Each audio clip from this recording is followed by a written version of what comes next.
السلام عليكم ورحمة الله وبركاته.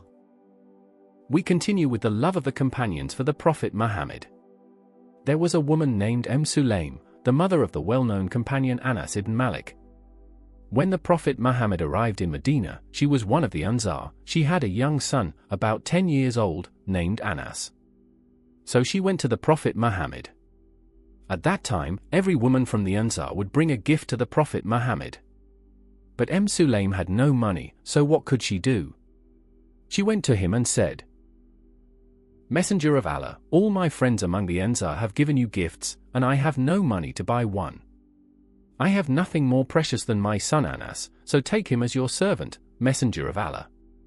Anas later narrated, saying, "I lived with the Prophet Muhammad, and I swear of Allah, he never once said to me, 'Why did you do this?' or 'Why didn't you do that?'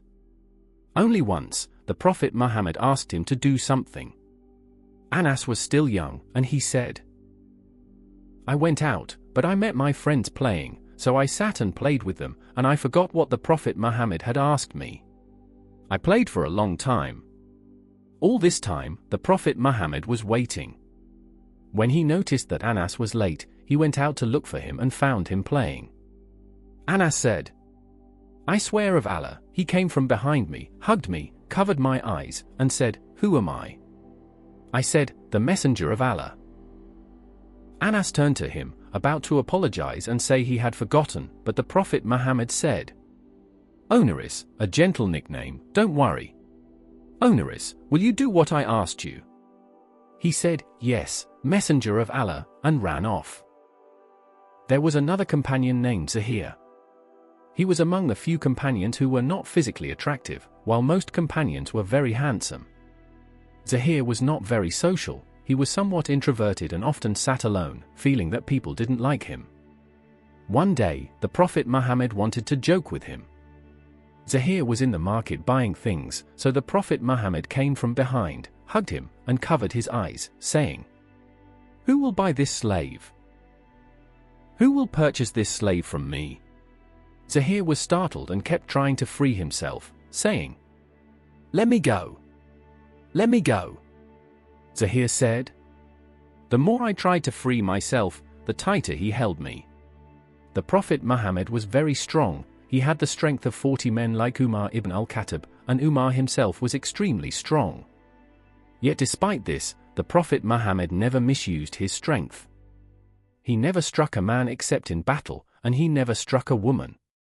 Zahir continued, "I smelled his hands and recognized that it was the Messenger of Allah.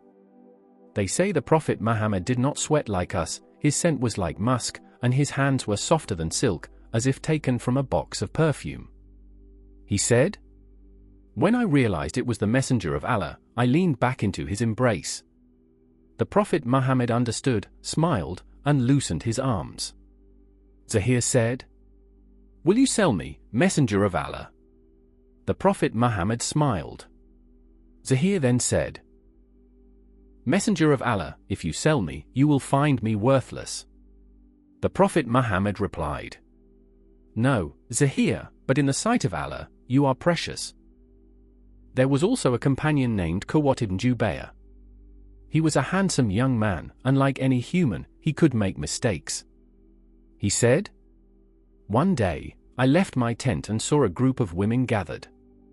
So I went back, changed my clothes, put on perfume, and came back to sit with them.' He said, 'Then I looked and saw the Messenger of Allah passing by, and I wished the earth would split open and swallow me.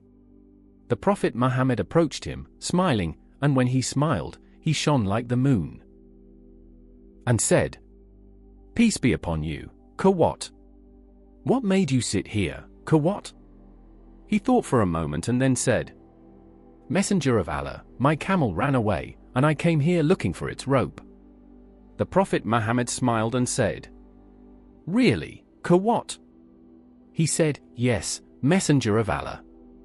The Prophet Muhammad said, "All right, Qawat," and left.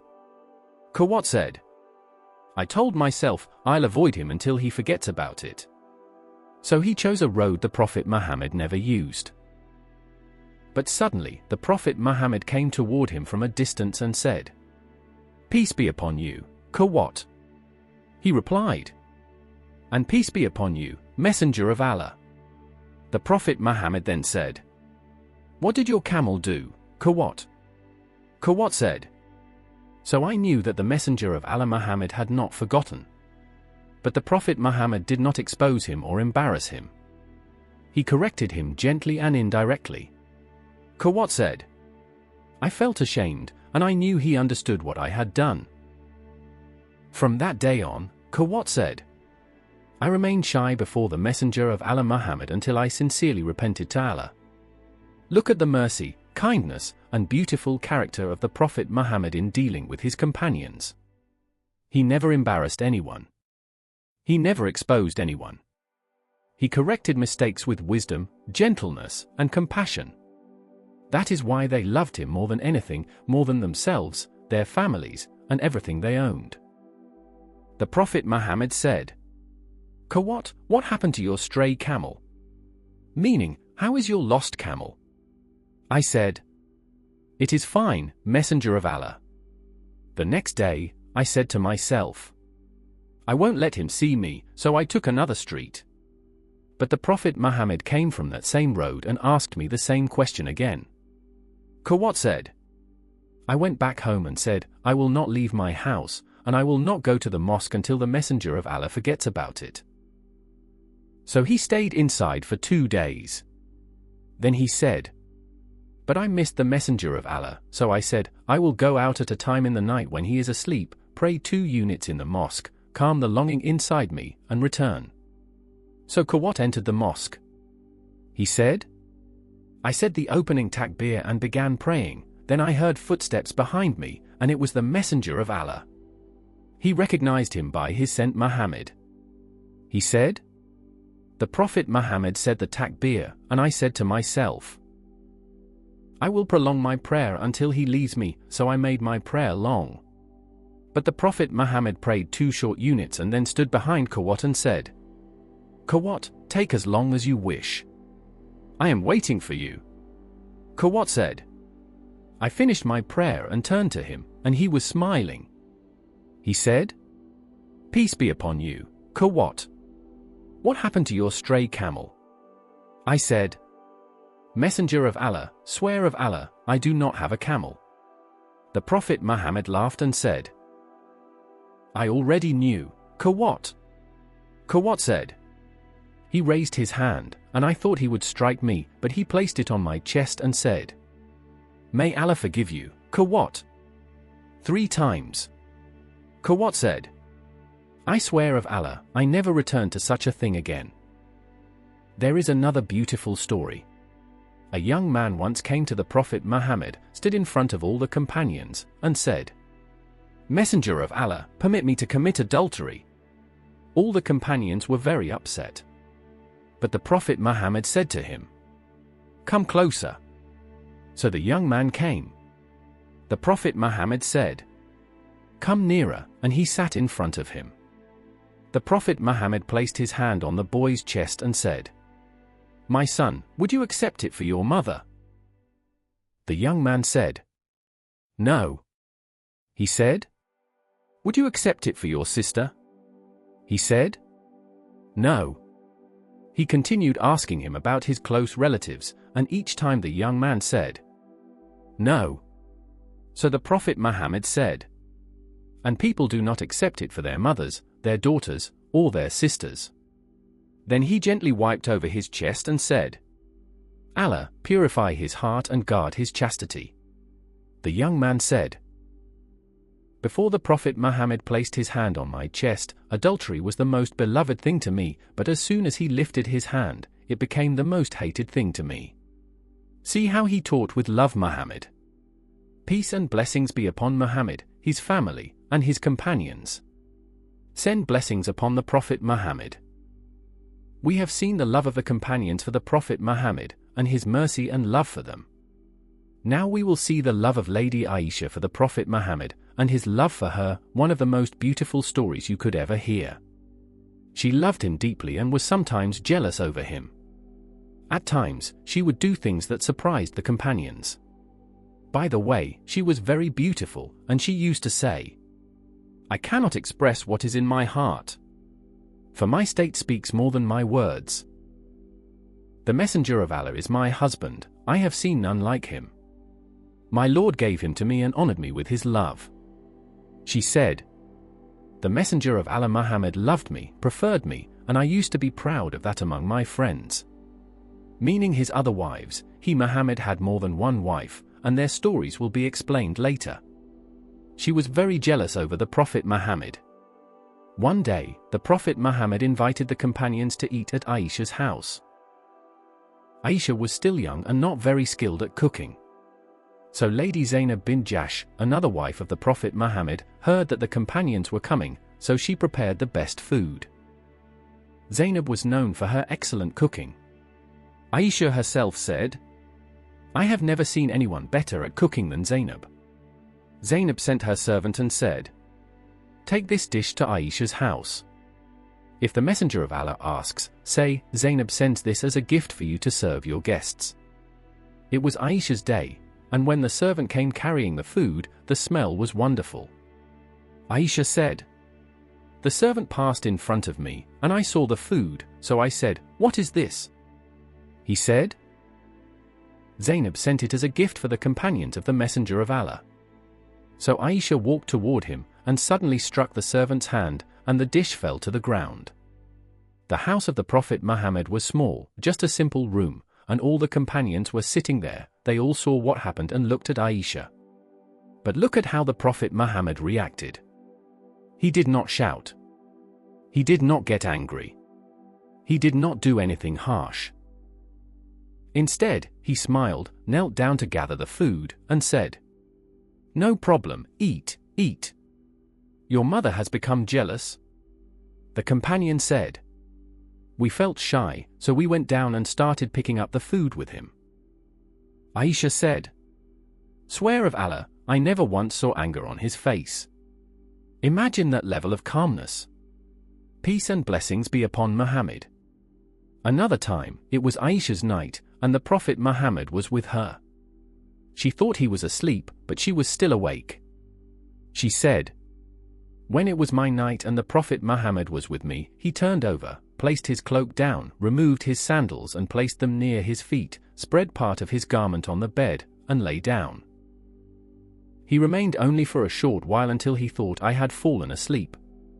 Then he took his cloak gently, put on his sandals quietly, opened the door and went out, then closed it softly. She thought he had gone to visit another one of his wives. She continued, so I covered myself, wrapped my garment tightly, and went out following him. Until he reached Muslim grave cemetery.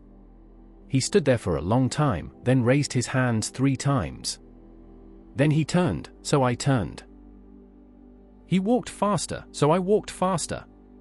He hurried, so I hurried. Then he ran, and I ran. I reached before him, entered the house, and quickly lay down. She got under the blanket, breathing heavily. She said, he entered and said, what is wrong with you, Aisha? Are you out of breath? I said, nothing. He said, you will tell me, or the all-knowing, the all-aware will inform me. So I said, messenger of Allah, may my father and mother be sacrificed for you, and I told him what happened. He said, were you the shadow I saw in front of me? She said, yes. He said, you frightened me, Aisha, and he tapped her chest lightly. Then he said, did you think that Allah and his messenger would be unjust to you? Meaning, did you think I would go to another wife on your night? She said, whatever people hide, Allah knows it, yes. He said, Jibreel came to me and called me, but he would not enter while you had taken off your clothes. I thought you had fallen asleep, so I did not want to wake you and feared you might feel scared. He told me that your Lord commands me to go to the Muslim tombs and pray for them. She then asked to change the subject. How should I say it, messenger of Allah? He said, say, peace be upon the people of these dwellings, among the believers and Muslims. May Allah have mercy on those who have gone before us and those who will come later, and indeed, we will join you, if Allah wills. See how much she loved him and felt jealous over him, and how gentle and loving he was with her. Do you know that because of how attached the Prophet Muhammad was to Aisha, once Amr ibn al-As asked him, "Who is the most beloved person to you, Messenger of Allah?" He was expecting him to say, "You." The Prophet Muhammad said, "Aisha." He then asked, "And among men?" He said, "Her father." Because of his love for her, they used to race each other. The Prophet Muhammad used to take Aisha with him during battles to help treat the wounded, as she had knowledge of medicine. One time, they were returning from a battle, and he noticed she was bored, so he wanted to make her happy. He said, "Aisha," a nickname he loved to call her, "shall we race?" She said, "Yes, Messenger of Allah." He told the army, "Go ahead." Then he and Aisha stayed behind so no one would see her. She got down, and they raced.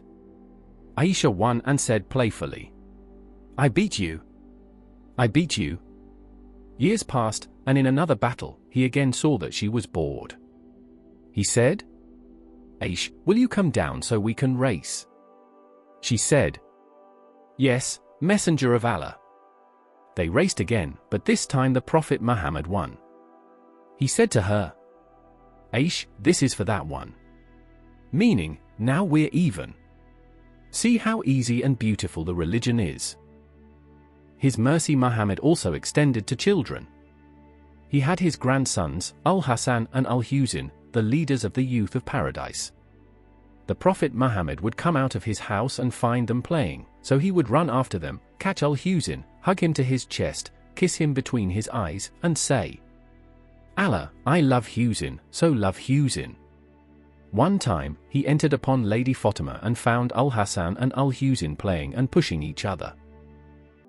The Prophet Muhammad smiled, then came from behind Al-Hasan, hugged him, and started helping him win. Fatima laughed and said, "Messenger of Allah, it seems you prefer Al-Hasan over Al-Husayn." He replied, "No, Fatima, but I am with Al-Hasan, and Jibreel is with Al-Husayn." He was the most gentle of all creation Muhammad. So, what was the description of the Prophet Muhammad and how did he look? This is where our episode ends on this day about the story of the Prophet Muhammad. May Allah bless him and grant him peace, and you have my best regards and peace from Allah upon you and his mercy and blessings.